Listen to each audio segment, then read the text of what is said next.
I try to read everything former National Security Advisor and retired Lieutenant General H.R. McMaster writes. I listen to him, too, on the Goodfellas podcast from the Hoover Institution, where he chews the fat with historian Neil Ferguson and economist John Cochran, and on his Battleground podcast, where he converses with leaders from around the world. I'm proud to say he serves as the chairman of the Board of Advisors of FDD's Center on Military and Political Power, CMPP. So when he visits our nation's capital, I like to get his analysis up close and personal. And I'm happy to say he's here with us today at FDD HQ in our Gemütlich podcast studio. Also with us is Bradley Bowman, Senior Director of CMPP, and there's lots of news to talk about. I'm Cliff May, and I'm pleased you're joining us too here on Foreign Policy. Well, good to see you both. Hey, good to be with you, Cliff and Brad, and I love what you've done with the place. It's very soothing with this wood, the wood paddle. Is that Saddam Hussein and Bin Laden back there? Who is that? Yeah, that's Saddam Hussein, okay. and that's all right. Osama bin Laden. Yeah, okay. And anyhow, there's stuff we could talk about. These are a lot of my different tchotchkes and souvenirs. I mean, this, for example, Gertzi-Go on the floor. This was Stalin's favorite cigarette.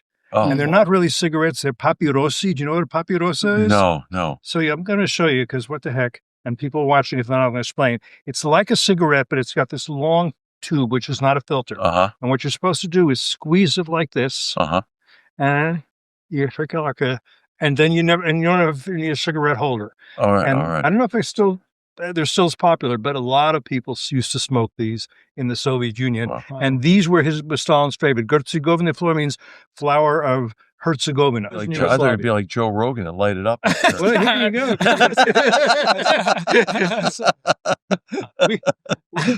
we allow smoking and drinking in these offices. Anyway, we're recording this on a Thursday. You've just done a very good event with General Laura Richardson as well. So people may have seen that because they'll be watching on Friday night, Saturday, Sunday, etc. It's really worth watching all of it. We may repeat a little bit, but not much, maybe elaborate a little bit. But again, you guys did a great job. I watched the whole thing.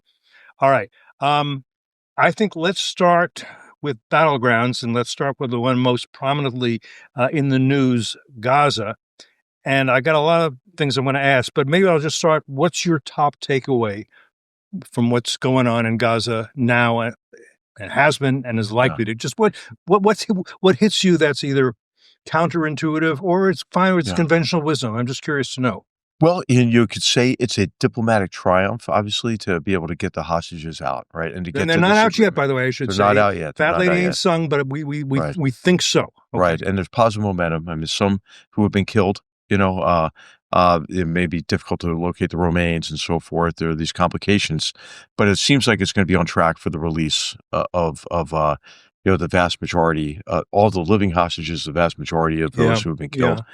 And so that's extremely positive. But I think what's important to recognize is the relentless nature of the Trump administration's diplomacy, and this is a significant achievement, but it could not have occurred unless the IDF was really crushing Hamas. And so I think this is what a lot of people forget about diplomatic achievements, is that it's the integration of what you're doing militarily oftentimes or with other forms of pressure that allows you to get to that agreement. And this is what George Shultz said years ago, that negotiation is a euphemism for capitulation unless the shadow of power is cast across the bargaining table. Right. If the shadow of power is not cast across it, in other words, you have to have a military hammer or sort of Damocles hanging over their head. It's not diplomacy or military power. Right. It's diplomacy and military power if you want to have an impact. Is that right? Absolutely. That's what George was saying. We knew George. We gave him a word. That's what you were saying. Absolutely. And I think that ultimately what we'll see is after hopefully, the release of the hostages and this prisoner release on the part of the Israelis, that's going to be tough for them to take. But I think that it's probably dubious that the other provisions can be undertaken effectively involving the disarmament of Hamas. And multinational force of some kind to provide security space for a new political order to emerge in Gaza. That's going to be tough. And so I would say that the chances of a resumption of the war against Hamas, by the IDF, are probably pretty high. Maybe 80% or so in the coming months, I would say. Brad, what's top of your mind? I agree with HR. I think this is a positive example of American international leadership and engagement. U.S. diplomatic power combined with the use and threat of military force. It's what we've talked about for so long. This is what it can look like when you have diplomacy without strength. It's what we just talked about. And Joe McMaster has talked for years about the difficulties we sometimes have as Americans converting battlefield success to sustainable policy outcomes. That's something that I heard you say many years ago, and I've borrowed it from time to time. And I was concerned, unfortunately, rightly, that we would have difficulty converting the successes of the 12-day war into sustainable policy outcomes, that we'd fritter away that shadow power we'd cast over that negotiating table. And here we are, we still have the Islamic Republic of Iran in power, oppressing the Iranian people, a sick ideology, supporting terrorism, continuing to inch toward a nuclear weapon. But here we have the potential for very significant policy outcomes. I think this first phase is probably the easiest part, and the next phase is, just being very practical. Is Hamas going to just stream out like the victory battlefield at Yorktown, and they're just like the British and just lay down their weapons? I suspect not. So if they're not going to lay down their weapons in single file order, then who's going to go in and do that? And the list of tough questions go on and on. But that is in no way sharpshooting this what could be an amazing success. But my first thought just goes to the families of these hostages and what they have gone through, and the hostages that are alive. Can you imagine what they've been through? And just trying to bring closure to the families of those that have deceased. So, that we should celebrate that. I think we should congratulate the Trump administration for its leadership and recognize once again that without the calibrated, methodical, coordinated use of IDF military power leading up to this, we probably wouldn't have gotten here. I don't know if you agree with that. Absolutely. So, hearts out to the hostages and their families, and also to the IDF, who, I've been in sustained combat. And urban combat is very difficult, especially against an elusive and brutal enemy, and especially an enemy that's intermingled with civilian populations. So with a subterranean fortress like we've never seen before in military history, have we? Absolutely, yeah. And it has to have been exhausting. So, if there is progress toward an enduring ceasefire and the additional measures that are called for in the negotiated agreement, if those go off, that's great, because it gives the IDF some rest as well. Yeah. Right. Okay. There's a bunch of things I want to just mention and let's get your views on. One is, so the Israelis a few weeks ago hit headquarters of Hamas in Doha, the capital of Qatar. They didn't hit they didn't get their targets got away. They probably either were warned or they put their phones in one room and the phones got knocked off and they didn't. Who knows? Conventional wisdom was that this was a failure. And I think President Trump thought, no, they didn't succeed. Too bad for them. That's not good.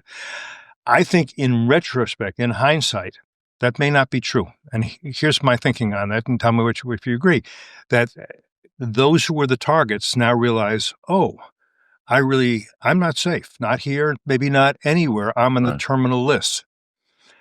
Maybe that concentrates my thinking.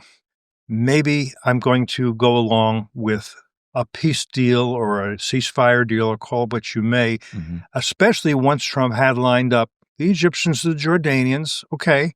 Yeah. Then he gets the Qataris. That's really tough, because the Qataris, though they've been acting and pretending to be honest brokers, they've been lawyers for Hamas. They've been funding Hamas for years. They're supporters of the Muslim Brotherhood, Hamas's Muslim Brotherhood. The Turks, wow, that's really challenging too. They're also, now they're all lining up, and they're maybe saying to the Hamas leaders in Doha, you understand, if you're not going along with us and with the president at this point, even though the president said he's not going to let anybody hit you, we can't keep you here anymore in our hotels. We just can't.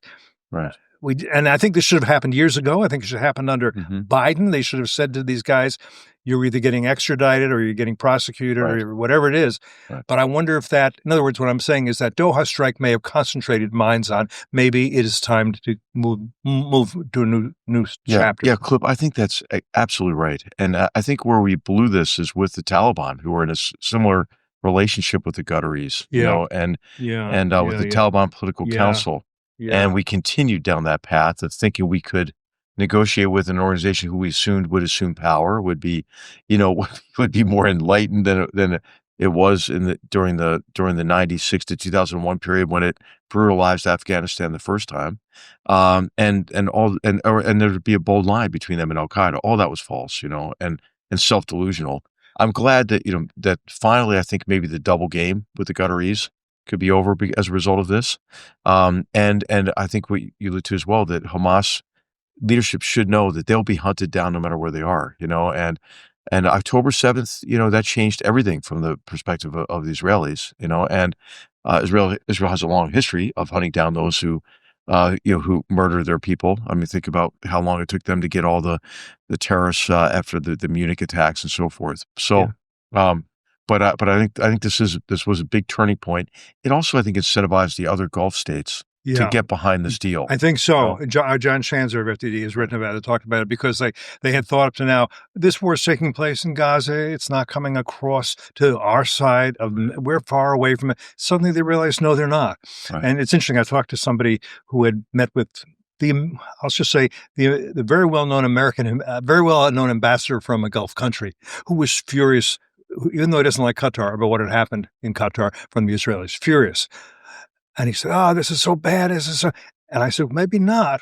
I think certainly in retrospect, because I think he thought, maybe we do have to do something about this. We can't think that we are immune and it's never going to come. The Israelis, they can hit anywhere in this region and other regions. Anyhow, I think it may have been a change of thinking on a lot of people's parts. Yeah, I think so too. I mean, there's going to be a great story to tell here when things are declassified, and and I think that somebody who actually deserves a lot more credit for what he did in Trump 1 is Jared Kushner. I think so. I think he came in as kind of a closer here. When I saw him come, I absolutely thought this is, he knows what he's doing. And I say that in part because when he was working on the Abraham Accords, he came in and interviewed a few people here at FDD, and he spread his very wide net.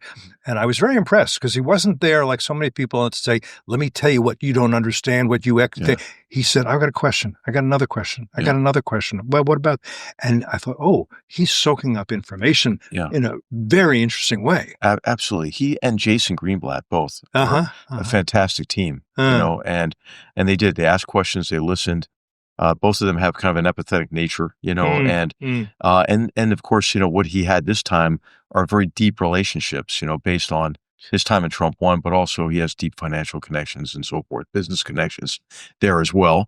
And I think what he did and the Trump 1 administration did, remember they came up with a peace plan, I do remember, that was really based on a viable, an economically viable Palestinian entity that was integrated into a regional economy, which hasn't happened because of all the wars and the violence and everything else. And a lot of people criticized it because they said, this isn't consistent with Oslo. This isn't consistent with the way we've always done things, which has always failed, right? Right. So maybe that's a good thing that wasn't consistent. But also, hey, this happened without the Palestinians. But you know what it was? It was the best acceptable offer, acceptable to the Israelis, that could be made to the Palestinians and others. The similar approach, I think, was taken here as well, right? What can Prime Minister Netanyahu and the Israelis live with after October 7th? Present that to the Hamas, but also the countries in the region, and say, well, what's the alternative to this? The continuation of what's happening in Gaza? So I think the approach of finding out what is acceptable to the Israelis and saying, okay, what are we going to do? Are we going to continue perpetual war and hatred, violence, or are we going to seize this opportunity?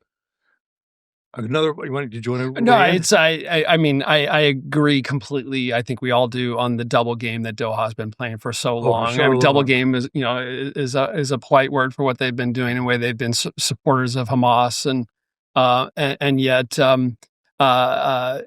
getting the status of a major non-NATO ally, wooing American universities come there, supporting this political warfare campaign on our campuses, the role of Al Jazeera. So undoubtedly they've been playing a double game, and we have LUD, they're our largest base in the Middle East. With the big dog on the front porch. Yeah, with the big dog on the front porch. That's a symbol? That's us. I mean, it's protecting them from the Iranians and from the Saudis. A very shrewd strategy for a small, powerless state in a tough neighborhood to woo powerful friends. So I would probably be doing some, minus the Hamas support, I'd be doing a version of that if I were them. We all want Hamas leaders brought to justice. For sure, of course, especially after October 7th. They're terrorists who deserve to have justice dealt to them. I do think there are smart and less smart ways about when and how you go after terrorists. And undoubtedly, I agree with John Shanzer that the Israeli strike there in Qatar apparently scared Doha and may have played some role for in their new perspective here. But all that can be true, and there can be some negative ramifications. And I would say one of them would be where we now have them being portrayed as victims. This very same regime we just got talked about, that they're the victims. And we now have essentially an Article 5 security guarantee for Qatar from the President of the United States. Now, as a Senate partisan, I would say it's not a treaty, so it means nothing after President Trump's gone. But he issued an Article 5, attack against you is attack against us, executive order. That's hardly a good outcome if we believe what we just said about Doha. And, some of us have been working on a regional security architecture for many, many years, where we have the U.S., Saudi Arabia, other Gulf Cooperation Council countries working together, trying to detect, defeat, and dissuade aggression from Iran, treating Iran as the number one threat to regional security. That flipped this whole conversation where suddenly you had Arab countries talking about Israel being the threat. So I think we can say bring justice to Hamas, absolutely. Doha's been playing a double game. We can say all that. And we can also say that there were some negative consequences here. So it's a nuanced view. That's where I'm at right now. I'll just throw this out. Somebody I spoke to who, I'll just say because it was off the record, is high up in the administration. I said to me, Cliff, this is not an Article 5. For a couple of reasons. Yeah. Well, obviously, it's based. It's an EO. It disappears. Not Trump can change his mind. Yeah. But he says also, read it carefully. It says essentially, and maybe you remember, maybe we can call it. Yeah. Essentially, is we will take very seriously any attack on. It doesn't say we will do anything about it. I was told that the language was very. Stop me if I'm getting too geeky here. No. But let's read the 1949 North Atlantic Treaty, Article 5. Well, that's a problem. The second half of Article 5 that no one reads, where it says some version of, I could pull it up right now, that says. Attack against one shall be treated attack against all, and then each state will decide how to respond, and that may include armed force or a harshly worded letter from Foggy Bottom or a strongly worded communique at the United States Security Council where Russia and China will issue their veto. So Article 5 is not self-actualizing, self-lamenting either, and yet it's come to take on this entity that it is, and that's why when you have a candidate for the presidency or president of the United States saying, well, I may or may not honor Article 5 if you don't pay more on defense. That's really not smart because you're inviting the very thing the North Atlantic Treaty was designed to prevent. Do you have any thoughts on this? No, absolutely. I mean, I think that I guess it remains to be seen. Is what we should track. Has there been a change of heart? In Qatar, in terms of financing some of the gateway organizations to terrorist organizations. These would be like various Muslim Brotherhood chapters, the sort of activity that you summarized, Brad, and also has this happened simultaneously with maybe a change of heart on the part of the Turks, because the Turks have been in many ways partners of the Qataris in many of these endeavors, and I do think we have another capable guy like on the job there, Tom Barak, and he's extremely knowledgeable of the region. He's got the perfect personality for this, and I don't know if you want to talk about this, Cliff, but it gets to the point of that Brad was making about the consolidation of military gains to get to sustainable political outcomes. Who ever thought that Lebanese leaders would be talking about disarming Hezbollah? Right. Oh, I know. That's a tremendous opportunity. It's an opportunity, right? And you've got General Aoun there, who is the best person to do this probably at this moment. And so there's a real chance to seize on the opportunity. There may be, this is kind of crazy, there may be some sort of a defense treaty or agreement between Syria and Israel. Right. I mean, who would have thought that was going to happen, especially, with al-Shara, so, hey, I'm, I mean, You don't want to be over optimistic about the Middle East ever, right? But there are some extremely positive developments. Yeah. And let me come back to that. And so I just want to and full disclosure here, ChatGPT, right, on the EO. Yeah. It commits that in the event of such an attack on Qatar, the U.S. shall take all lawful and appropriate measures, including diplomatic, economic, and if necessary, military, to defend the interests of the United States and of the state of Qatar and to restore peace and stability. Anyhow, shall regard any armed attack on the territory, sovereignty, or critical infrastructure as a threat to the peace and security. But your point, also take your point that if you put this out and you say it doesn't really mean anything, then it's easy to say, so maybe Article 5 doesn't mean anything either, and that's a dangerous thing to say at this point. Yeah, thank you. I'm not comparing the two. North Atlantic Treaty is a leading, and NATO is, I believe, is a leading grand strategic asset for the United States. Our adversaries dream of having an alliance like that and partners like we have. We should not take them for granted. And the heart of that is the 1949 North Atlantic Treaty, signed on Constitution Avenue in Washington, D.C. Let's not forget that more than 1,000 of our NATO allies paid the ultimate price fighting in Afghanistan alongside of us and never returned home to their families. I can't say that enough. Yep. But when I hear fellow Americans talking about those free-riding Europeans, I always think about those parents whose sons and daughters didn't come home. Yeah. Okay, so I'm saying that. But what I am also saying is that Article 5 is everyone is familiar with attack against all. Read the second half of it, and it sounds a lot like what you just read. Like I said, what's the point? It comes down to who's sitting in the Oval Office and how they feel that day when the national security advisor walks in, and what their predispositions are, and how the quality of the national security advisor walking into the room. That's what I'm saying. And if you're the foreign minister of Russia and you're advising Putin, I don't know if he actually does anymore. He's more of a mouthpiece. But if you're a Lavrov, you might say, listen, this the Article 5 is not so serious as you may think. We can test it. There are various ways. Let's start with drones and see what happens. You like my Lavrov imitation? In the event that we just talked, that people can go back and watch. HR address this point about how, and don't let me put words in your mouth, but these Russian drone incursions into Poland.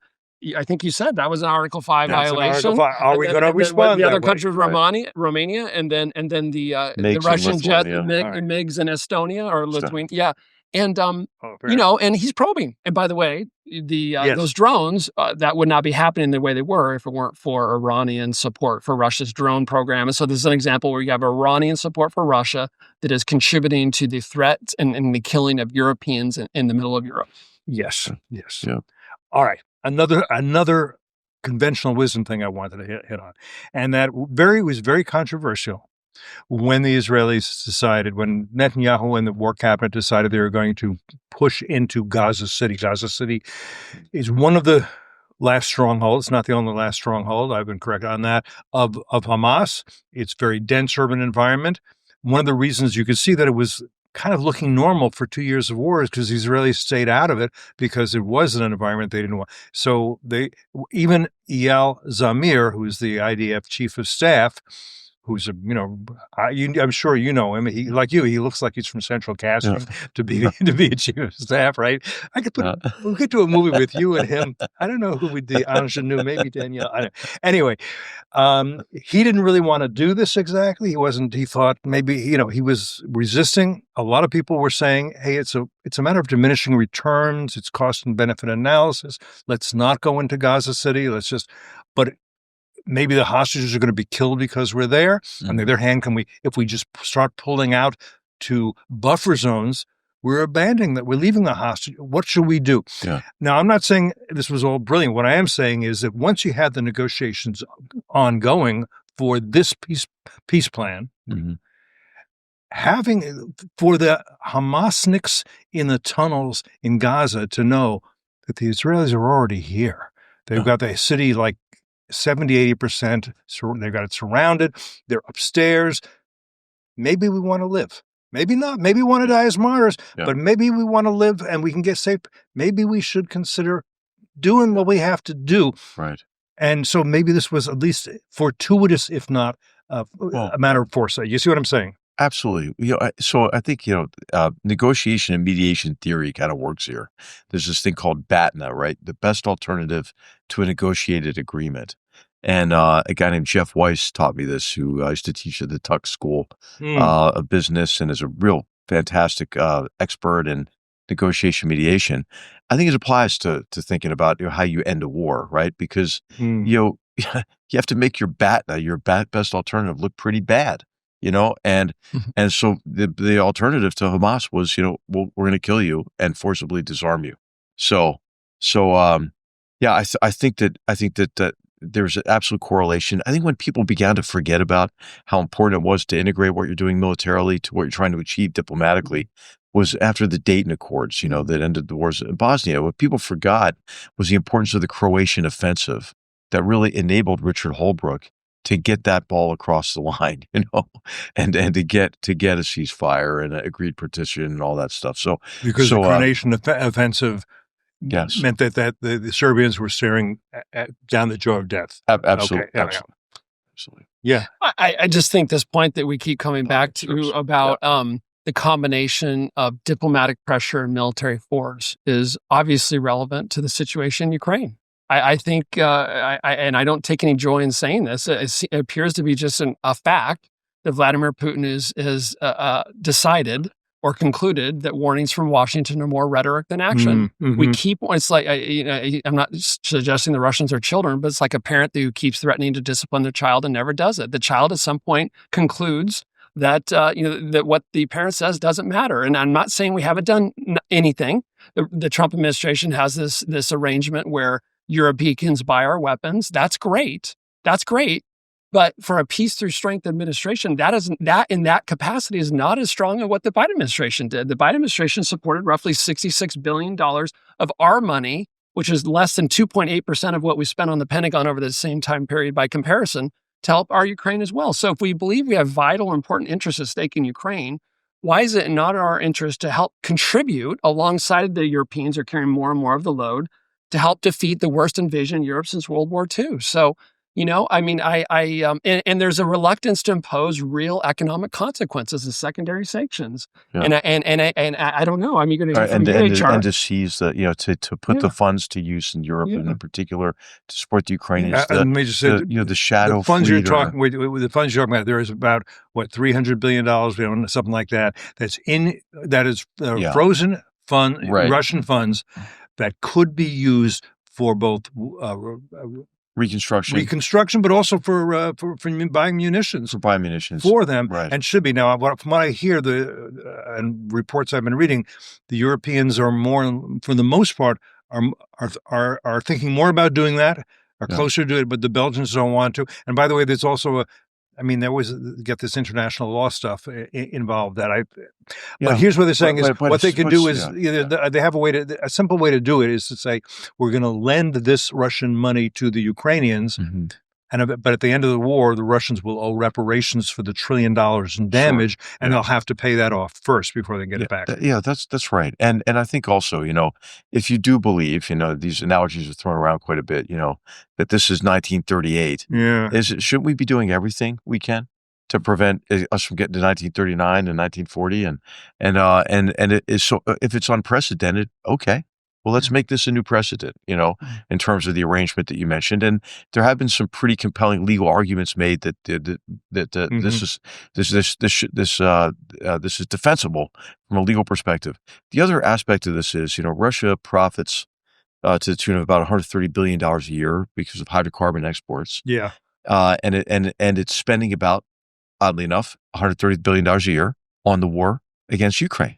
And so really tightening up, as President Trump has made some initial moves to do by, tariffs and threats of tariffs on countries who are buying Russian oil and gas, but really cracking down on this fleet, this ghost fleet or black fleet, which is about 1,000 vessels now, that is involved in this trade. It's a massive trade. So there's a lot more that we can do to do what Brad mentioned, which is to convince Putin that he cannot continue the war at an acceptable cost and risk. And that's really I think the only way you get to a ceasefire and some sort of path, maybe in the future to an enduring some kind of agreement that ends the war. But the other part of this, as we're alluding to with the seized funds, is sustained support for Ukraine. That's a big element of convincing Putin that he can't win. Mm. And President Trump is moving in that direction, obviously, with saying, hey, we'll let Europe buy as many U.S. weapons as they want. Including now long-range missiles, right? Yes, which could have a really important effect on Putin's war-making machine. One of the great work that you're doing here at FTD, it's really fantastic on, cataloging all of the connections between the Axis of Aggressors, how they aid and abet each other. One of the aspects of this is the Shahed drone factory, with the technology and know-how provided by the Iranians and the manufacturing being done by 25,000 essentially slave laborers from North Korea, right? Yeah. So if you're looking for a physical nexus of the Axis of Aggressors, it's right there. Because, by the way, the Shahed drones have mainly Chinese components, so it's the whole axis represented right there. And so, factories like that being in range of long-range capabilities, and what you're saying is a real effect now on the attacks on oil refineries as well, on the Russian economy, and on the Russian people. It hit Moscow for the first time. These fuel lines. If you're saying, well, why is that we can't get fuel? Well, I thought this was just a special military operation, which of course I'm sure they don't believe anymore after 1 million casualties. Yeah, more than Afghanistan, more than unbelievable. All right, I want to come back to Gaza for a second, and that war for a second. And this is a hard question for me to even ask. I'm going to try to figure out how to do it. It has to do with asymmetric warfare in this sense. Hamas has benefited usually by doing something the Israelis wouldn't do, can't do, and that is taking hostages. Why couldn't the Israelis do the same thing? Say, hey, we have, as they do, 1,700 detainees from Gaza. We're going to starve them. We're going to put them in dungeons. We're going to maybe kill them unless you give back the 20 left of the 250. They can't do that. Yeah. The world, and I hate to use the word the world, the international community, the UN, didn't say, oh my God, this is indisputably a war crime that Hamas is committing, abducting people, holding them. The Red Cross can't see them. The Red Cross doesn't really demand to see them for whatever reason. They're saying that, it was very powerful, and it will be again if they abduct others. Now, from a purely logical, Mr. Spock military point of view, this is where wouldn't it make sense to say, it's too bad they've got 20 live hostages. It's really too bad, but we can't sacrifice 200 troops to get them out. The casualties happen in war. You get killed or you get abducted. The Israelis didn't do that. And in a way, the Israelis can't do that. And I'm going to try to understand and explain why, because it's a small country and they have a commitment to communal responsibility that is, I think, kind of unique, certainly unusual in the world. It has to do with the redeeming of the captives, which goes back to the early Jewish history. It has to do with a Talmudic injunction, and don't acknowledge I am not a Talmudic scholar. No. I don't even play one on TV. But the idea of all of Israel are responsible for one another. They could not simply say, too bad for those hostages. Yeah. We're going to now. And if they could have said that, this would have been an easier war. Could have been much more from the air. Don't need to go into all the tunnels, but they couldn't.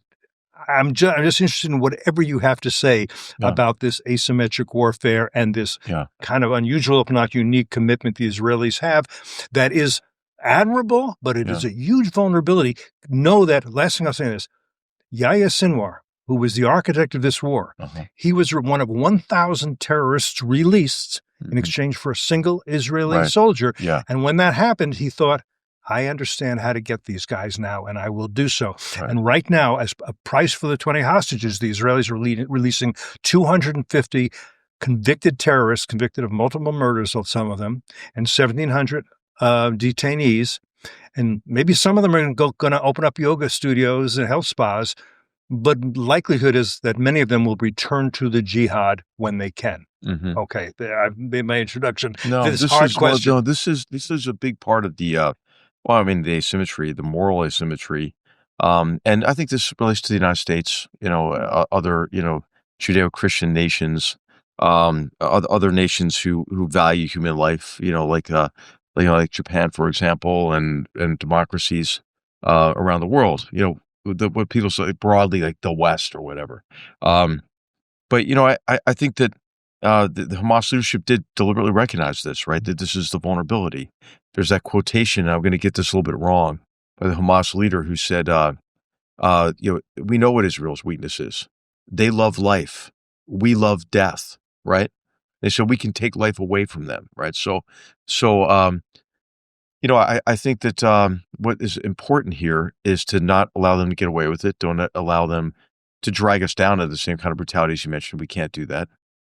But this is why you have to impose such severe costs on them and go after them, even if it does include great risk to your armed forces.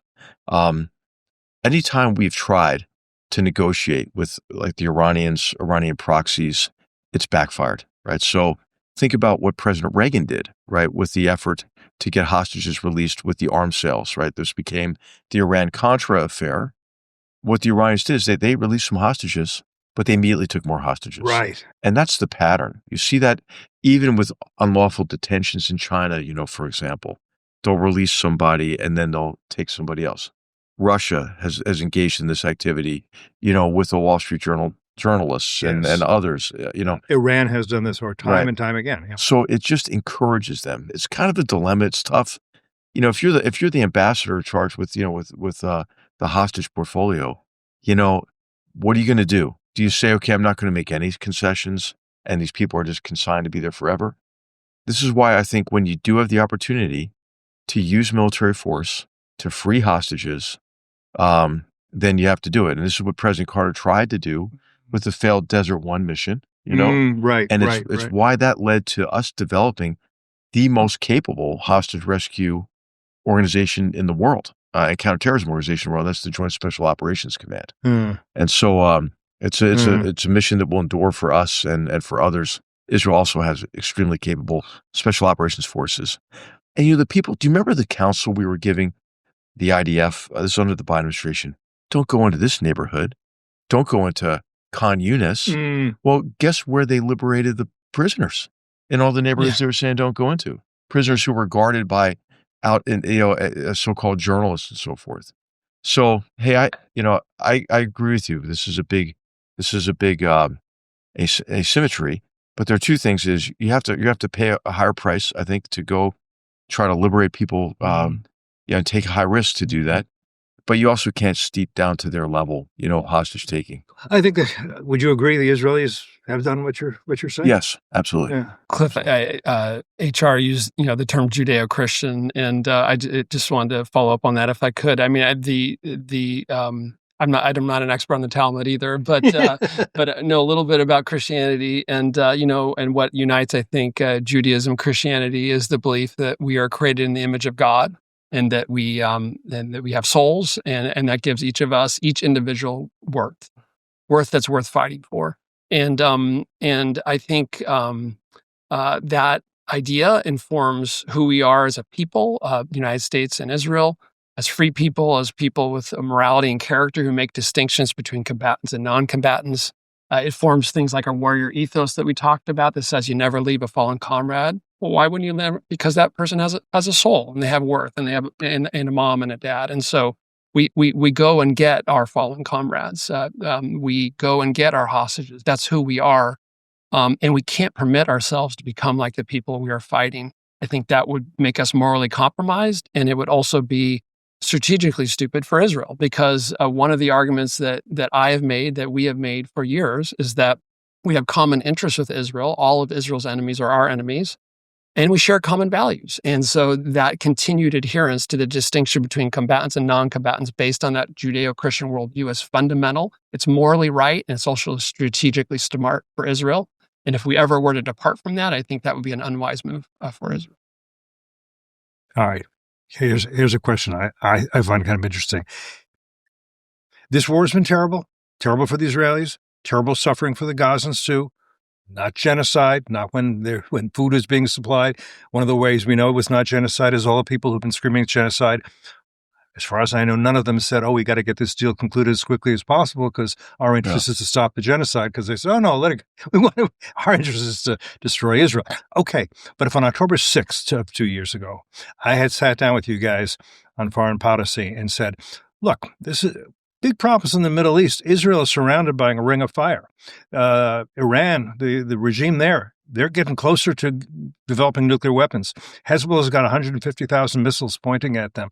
I mean, is there any way we can, fix this situation and, decimate, decapitate, neutralize the majority of these dangers and make sure that, at least for a few years, that there's no possibility of the Islamic Republic getting nuclear weapons?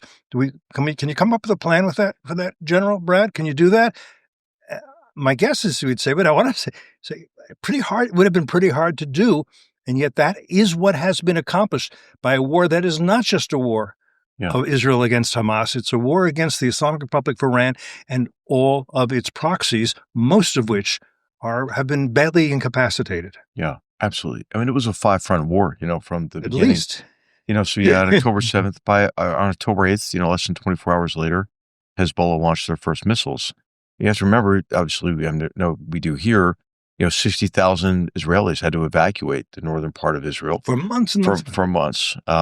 You had the land bridge, the great FDD study that you guys did, that predated October 7th of the land bridge to the Mediterranean that Iran had achieved through its support for Hashd-e-Shaabi militias in Iraq, its support for the Assad regime in the serial episodes of mass homicide in the continuing Syrian civil war, and the assembly of an Iranian proxy army essentially in Syria.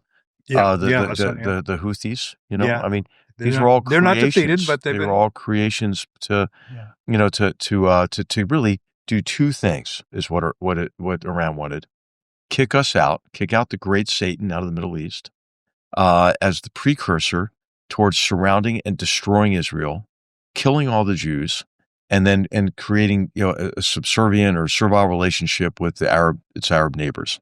It was really a strategy for regional hegemony, and it sounds kind of like Dr. Evil-esque, like that Iran could pursue all that, but that's exactly what they were doing, and I believe they perceived weakness, and that's what provoked them.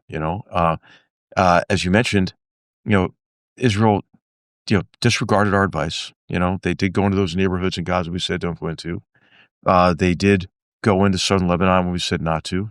They did strike Hezbollah in downtown Beirut when we said not to. They did conduct extensive strikes in Syria and against the Houthis when we said not to.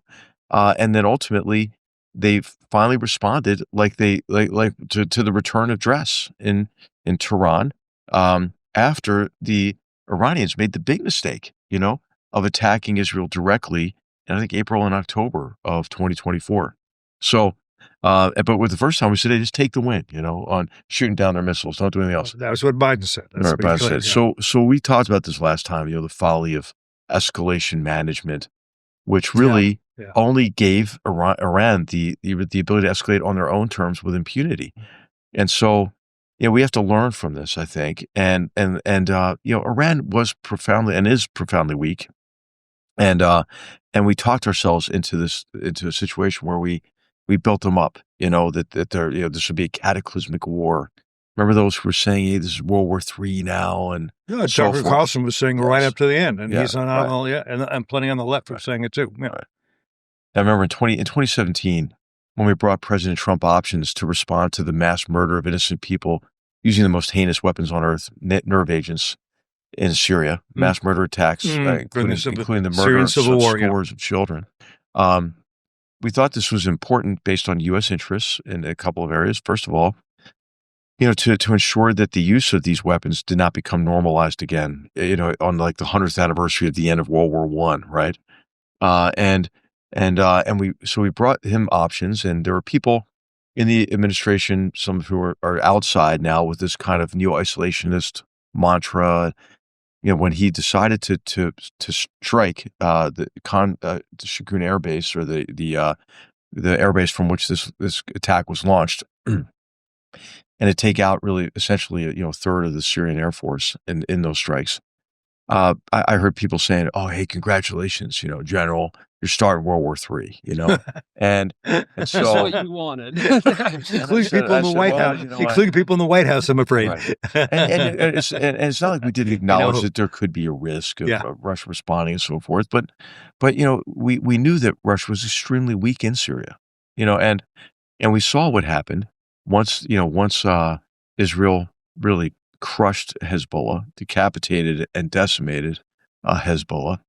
Then the Assad regime collapsed, and it revealed the degree to which Assad was wholly reliant on the Iranians. I mean, much more reliant on the Iranians than he was on the Russians. And I mean, the Syrian military was like less than a brigade of people who didn't even have the will to fight anymore. They were completely propped up by these Iranian proxies.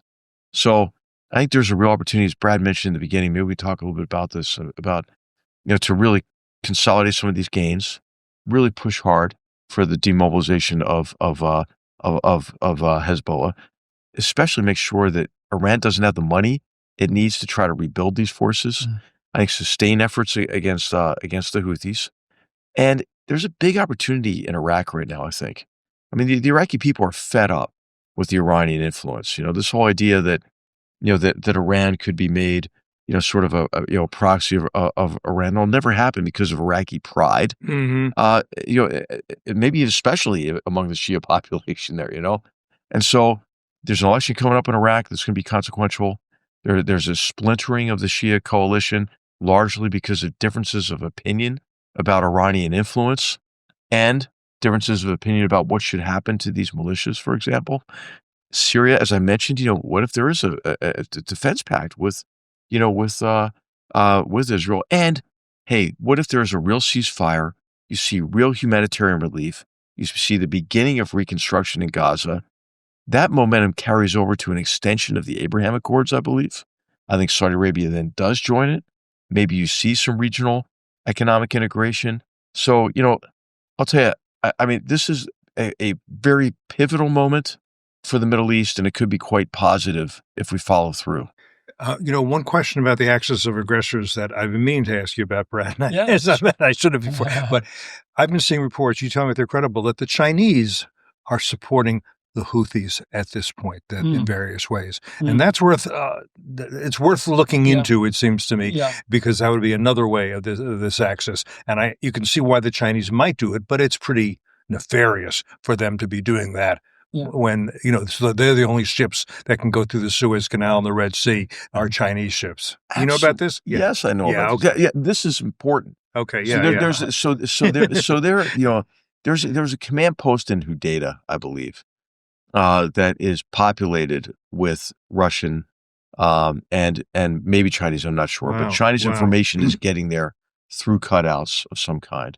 And there's a reason why no Chinese or Russian ships were attacked. And it had this benefit to the Chinese where they were the only ships that didn't have to pay like additional insurance, for example. Right. There was a tangible economic benefit to it as well. Sure. And so this is why it's really a folly to try to get members of this Axis of Aggressors to try to moderate the behavior of another member, right?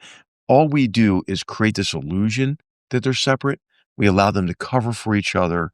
And this was why it was a big mistake to say that, maybe we could get China, to convince Iran to constrain the Houthis. Well, no, because they're all in this together, they're in it together. Yeah, and I would just add, that's not the only area, of course, where we see the Chinese up to no good. I mentioned it in our event. We've had Chinese shipments of precursor propellants going to Iran that Iran is likely using to reconstitute their ballistic missile capabilities. And I haven't been able to confirm it yet, but some of our initial research suggests that we might have Chinese support for reconstituting Iran's ballistic missile production capabilities. So the precursor propellant chemicals, ammonium perchlorate, sodium perchlorate, and helping them reconstruct their ballistic missiles, in addition to what HR just talked about. And let's underscore what HR just said is when they had a problem with their vessels going through the Red Sea, they didn't focus. They just focused on don't attack our ships, and they didn't care about anyone else. And so it just really shows you their perspective here. totally in the Middle East, I think. And we see China and Russia in the Middle East. And so we have this idea that we have to go somewhere else to compete with them. Yeah, we better compete with them in the Pacific. And as General Richardson said, we better compete in South America. But the Middle East, don't look now, is a major competition field with China and Russia. And if we leave, you're going to have Chinese diplomats waving goodbye because they're already there. And you're going to have the Russians waving goodbye because they want as much turmoil there as possible because it creates high oil prices and draws a time and finite resources there as well. So. And one more point about the Middle East, and then I do want to talk a little bit more about Ukraine. And the point I want to is, and I agree with everything you said about this being a very positive inflection point, but you're also right that that doesn't mean it's victory and peace and the lion lays down with the lamb. The jihadis of the Middle East, whether they're Sunni or Shia, Muslim Brotherhood, they're being marginalized at this point, but they're not giving up. If you look at what Hamas is saying, it's very interesting. What are they talking about? The word they're using? Hudna. What's a hudna? A hudna means a truce. And the way they can justify ideologically, theologically, what they're doing is it is okay in the midst of a jihad, if you're losing, rather than to lose, to accept a truce so you can rebuild, rearm, and get ready for the next battle. And they have to understand, people need to understand, and they don't. The Europeans don't seem to understand this. I mean Macron, I mean Starmer, I mean Sanchez, that Hamas doesn't want a Palestinian state because it wants an emirate of the coming caliphate. Very different. It would take a state because a state can be a better platform to use against Israel. But this is not about nation. For people even to say Hamas is part of the Palestinian national movement is to misunderstand both Hamas and the national. It's not nationalistic. It's very much not. So what they're saying is we will go back and rebuild. Okay, this is not going. One thing that is good about this is if you are theological, you may say, and people in Gaza may say this, they won't love Israel. Two things. One is theologically, if Allah had endorsed this war, this enterprise, if he thought this was a good idea, then we would have won. This shows us that Hamas doesn't know Allah's will because they failed. The other thing others may say who are less theological is, I don't want to live like this anymore. What did Hamas give to us? They said that we were safe. They said we were protected. My kids' lives will never be what they should have been. My life will never be. I don't want to do this again. I don't care. Not because I love the Israelis, not because I want to eat hummus in Tel Aviv, but because I don't want to live like this. That's possible. So so we just understand, because there's a lot of people, and again, I give great credit to the president, peace is coming to the Middle East. It's not going to be peace. No. It's not going to be not the way we think of it. And I also think that's true in terms of turning to Russia, in the sense that I think the president did have a sense, I think he was a little bit duped by Putin, that Putin, of course, loves peace like we all do. No, Putin doesn't. Putin loves victory. Right. Okay? And by the way, you said something interesting in the event just now that I hadn't thought of, so I want you to repeat it. You said we should have recognized Putin's nefarious ambitions earlier, not just in 2014 when he invaded and annexed Crimea, not just in 2008 when he stripped Georgia of 2 of its territories, of Abkhazia and South Ossetia, but back in 2004 we should have recognized what we were up against with Putin. Just go over that because people don't realize. Sure. I mean, he was beginning, his effort at political subversion and assassination and use of this what we later called Russian New Generation warfare, trying to accomplish his objectives through means of aggression that didn't elicit a concerted response against him.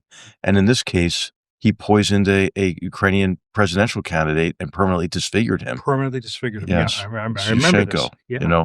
And so, he began this behavior long ago. Yeah. He actually kind of telegraphed it as well, and his mentality at the Munich speech that he gave in 2007. That was sort of foreshadowed the invasion of Georgia 2008. He had the massive political subversion effort and denial of service cyber attacks on Estonia in 2007. You have the various murders that have occurred of Boris Nemtsov, right, who was a political rival, had been mayor of Petersburg, murdered on a bridge right outside the Kremlin.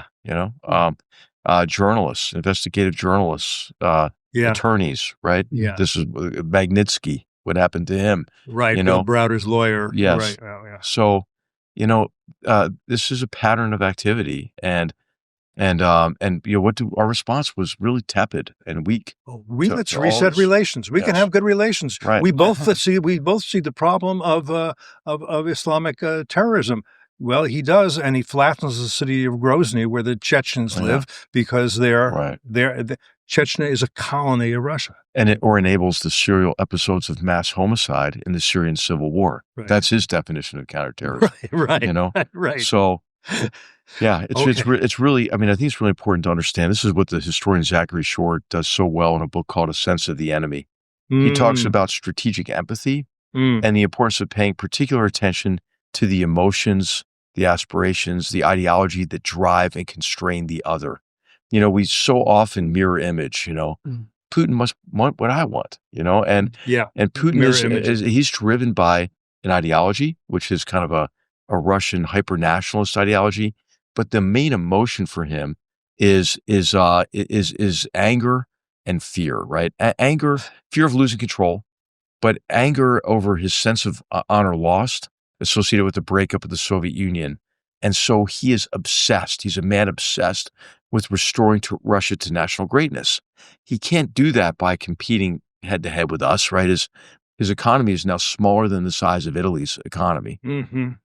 And so he has to win by dragging everybody else down, right? And probing, right? Looking for weakness. This is the strategic activity of probing on the frontiers of American weakness that was pointed out in a 2014 maybe or 15 book by Jaco Grigol and Wes Mitchell. Oh yeah, 2016 book Frontiers. maybe. Unquiet Frontier. Yeah, exactly. So I think that we should have seen this so much earlier, Cliff. Pattern of activity. I mean, you could go beyond 2004, maybe to I don't know, when he was a KGB colonel. How would you expect a KGB colonel to behave in these circumstances? Anyway, this is Catherine Belton's book is fantastic. Putin's People. Yes, very well done. It is about the rise of this whole class of people. Yeah.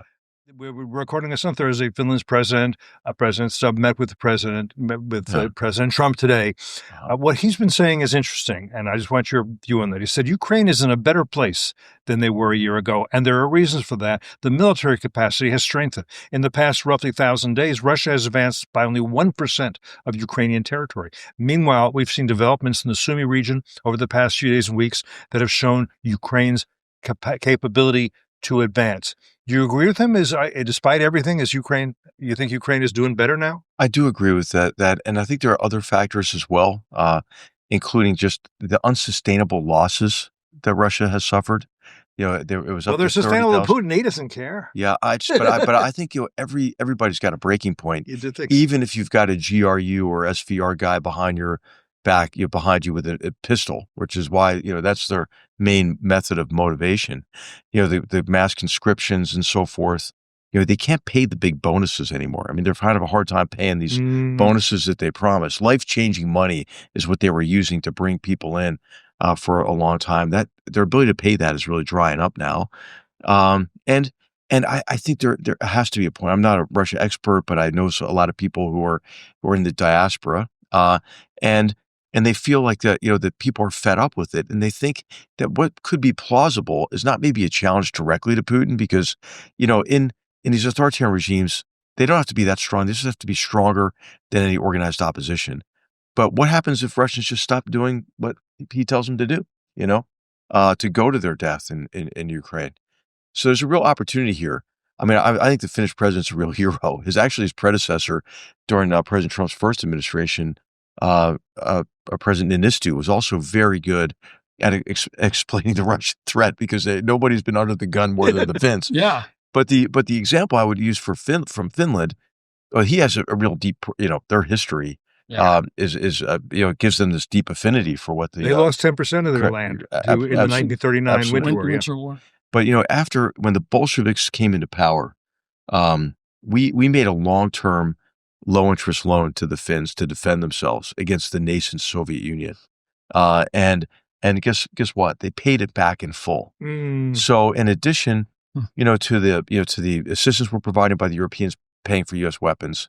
I think the opportunities now, in addition maybe to the seized assets, for President Trump, that could even be used as collateral on this loan, the $250 billion or so in Europe, is to make a long-term low-interest loan to the Ukrainians to buy U.S. weapons or to finance reconstruction, with U.S. companies, and U.S. weapons. I mean, so I think this would be a great kind of America first way to, as we talked earlier about the importance of putting more pressure on Putin, at the same time bolster the confidence of Ukrainians with the promise of long-term sustained commitment to their defense. All right, Brad, I'm going to give you the last word. Oh, wow. You got to go. The pressure. No, this is great. That's a tough act. Because I can go on for hours. No, I could too. I wish we had another Joe Rogan 2 hours. Minus the We'd have to break out the scotch. Exactly.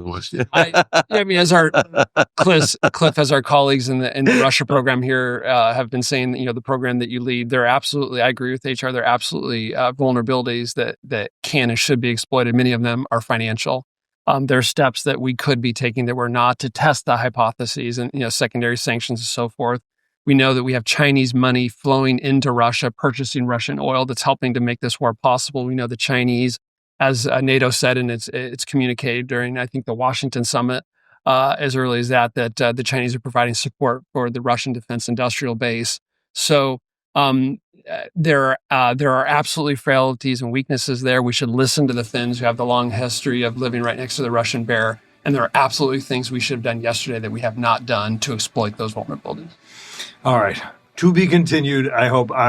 Thank you for coming in today, HR. Brad, always great to talk to you. I'm just always honored to be your colleagues. And thanks to all of you who have been here with us today on Foreign Policy.